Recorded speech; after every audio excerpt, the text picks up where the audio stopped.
আসসালামু আলাইকুম রহমতুল্লাহ। যারা টিউমার বা সিস্টের সমস্যায় ভুগছেন, যে কোনো ধরনের টিউমার এবং সিস্টের সমস্যা ভুগছেন, তাদের জন্য আজকের এই ভিডিওটা খুবই ইম্পর্টেন্ট। আপনার শরীরে যে কোনো জায়গায় যদি টিউমার বা সিস্ট হয়, তাহলে আপনি কি করবেন?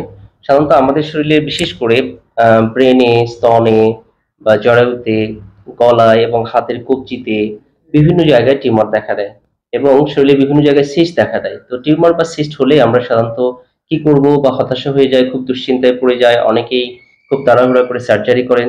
তো তাদের জন্য বলব, আপনি সার্জারি করবেন না কিছুদিন হোমিও ওষুধ খাবেন। আপনার জন্য একটু রিকোয়েস্ট থাকবে, আপনি যেকোনো জায়গায় যদি আপনি ইনফরমেশন পেয়ে যান বা আপনি নিশ্চিত হন যে আপনার শরীরে কোনো টিউমার বা সিস্ট হয়েছে, আতঙ্কিত না হয়ে, ভয় না পেয়ে আপনি ২ থেকে ৩ মাস আপনার পরিচিত যেকোনো একজন দক্ষ, অভিজ্ঞ হোমিও চিকিৎসকের শরণাপন্ন হন। ইনশাআল্লাহ ২ থেকে ৩ মাসের মধ্যেই ভালো রেজাল্ট পাবেন। আপনি বুঝতে পারবেন যে আপনার টিউমার বা সিস্টটা ভালো হবে কিনা ইনশাআল্লাহ। তো আমরা আশা করি এবং আমাদের যে অভিজ্ঞতা রয়েছে, ২ থেকে ৩ মাসের মধ্যেই ৮০ থেকে 90% টিউমার ভালো হয়ে যায়। আর কিছু টিউমার আছে সেগুলোর সময়টা হচ্ছে ৩ থেকে ৬ মাস। কিছু, কিছু ক্ষেত্রে এর চেয়ে বেশি সময় লাগতে পারে। তো সর্বোচ্চ আপনি ৩ থেকে ৬ মাসের মধ্যে যেকোনো টিউমার ইনশাআল্লাহ আরোগ্য হতে পারে।